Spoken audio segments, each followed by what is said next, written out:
সুপ্রিয় শিক্ষার্থী, আশা করি আপনারা ভালো আছেন। আমি ভালো আছি।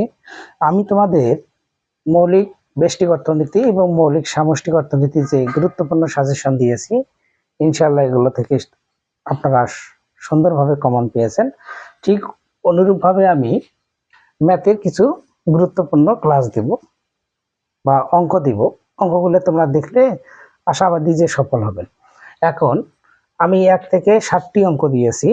এখন 8 নম্বর অঙ্কটি হলো QD equal 100 minus 2p আর QS equal -50 plus 3p।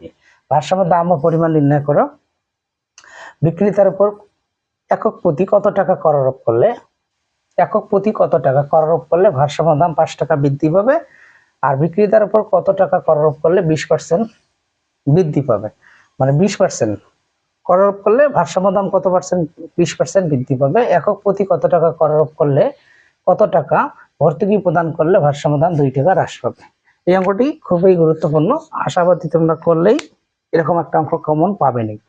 আর আরেকটি গুরুত্বপূর্ণ হলো y = c + i0 + g0, c = alpha + beta, y - t, আর t হলো গামা + ডেল্টা। ঠিক আছে, এগুলো থেকে পরামিতি, অভ্যন্তরীণ চলক, বাহ্যিক চলক নির্ণয় করো। y বার, c বার, t বার নির্ণয় করো। আর হলো ডেল্টা y কে আলফার সাপেক্ষে অন্তরীকরণ, ডেল্টা y কে আবার g0 এর সাপেক্ষে অন্তরীকরণ, ডেল্টা c কে আলফার সাপেক্ষে, ডেল্টা c কে বিটার সাপেক্ষে অন্তরীকরণ করে তাৎপর্যগুলো ব্যাখ্যা করো। এরকম একটা অঙ্ক অবশ্যই ইম্পর্টেন্ট। তাহলে কয়টি অঙ্ক দিলাম? 9টি। এখন তোমাদের আর 2-1টি অঙ্ক দিচ্ছি। এই কয়েকটি অঙ্ক বেশি করে করবেন, আর কয়েকটি হলো সন্ধ্যার দিক দিব। ঠিক আছে, তাহলে 11 নম্বর অঙ্কটি হলো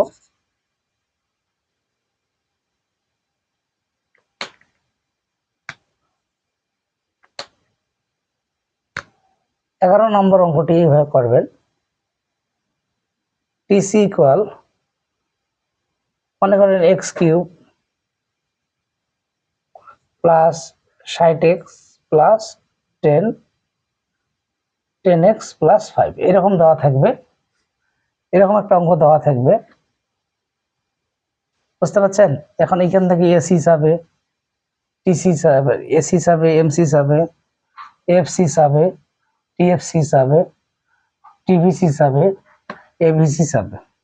এগুলো প্রশ্ন যাবে, এরকম একটা প্রশ্ন থেকে। তা তোমরা এগুলো গুরুত্ব সহকারে করবেন। তাহলে 11 নম্বর।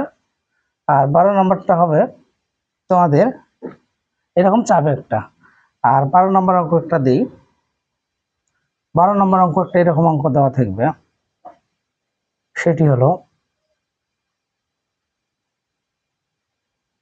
মনে করেন যে y = x³ - 3x² + 4 হতে PI নির্ণয় করো। PI বিন্দু নির্ণয় করো। এরকম একটা প্রশ্ন দেওয়া থাকবে। তাহলে 13 নম্বর প্রশ্ন একটা দিই।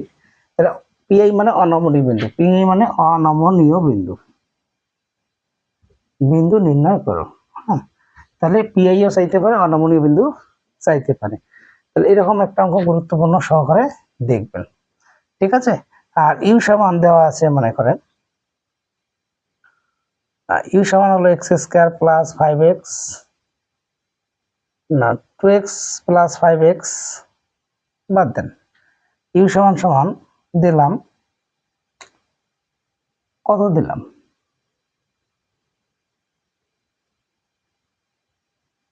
x² plus xy plus y²। আর এখানে দেওয়া আছে বাজেট অপেক্ষক,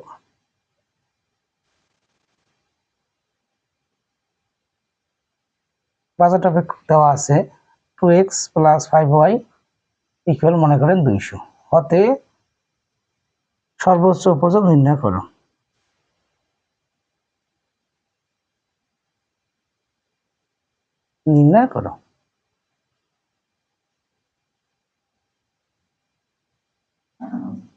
এরকম একটা উপযোগের অঙ্ক। তাহলে টিসির একটা অঙ্ক করবেন। টিসি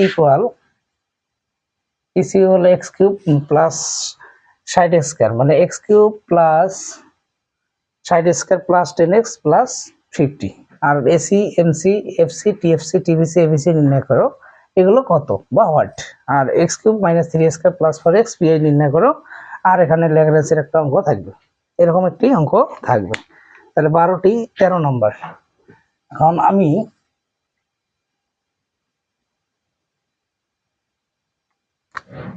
14 নম্বর একটা অঙ্ক দিই। তারপরে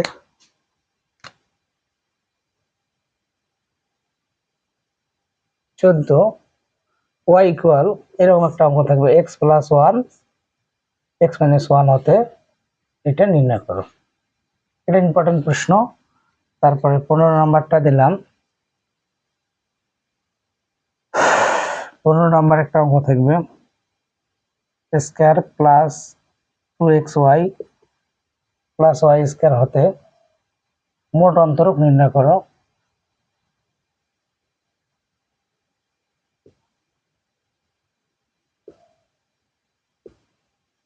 16 নম্বর অঙ্ক হলো 16 নম্বর অঙ্কটা হলো কিউ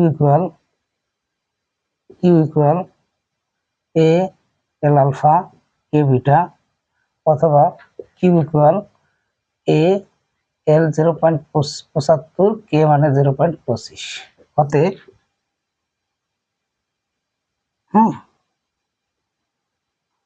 হতে এপিএল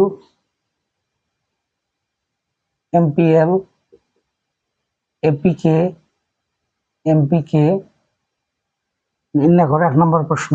2 নম্বর প্রশ্ন দিল প্রান্তিক উৎপাদন ধনাত্মক কিন্তু ক্রমহ্রাসমান। উৎপাদন ধনাত্মক কিন্তু ক্রমহ্রাসমান।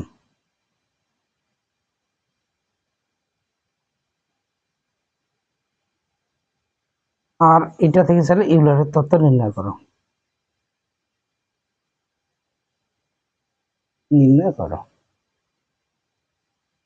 এরকম 16টা প্রশ্ন। ঠিক আছে, তাহলে হলো এরকম একটা অঙ্ক থাকবে, এরকম একটা অঙ্ক থাকবে। দিয়ে নির্ণয় করো 17 নম্বর। 17 নম্বর একটা অঙ্ক দেই y ইকুয়াল এরকম থাকার সম্ভাবনা বেশি √x প্লাস 1/2 √x, ঠিক আছে, অথবা 10e⁻x এরকম হতে dy dx কত, এরকম প্রশ্ন থাকবে।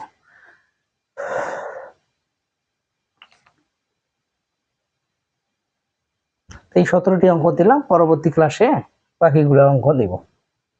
ঠিক আছে, তোমরা ভালো দেখবেন, সুস্থ থাকবেন। আশাবাদী যে তোমাদের পরীক্ষা সুন্দর হবে।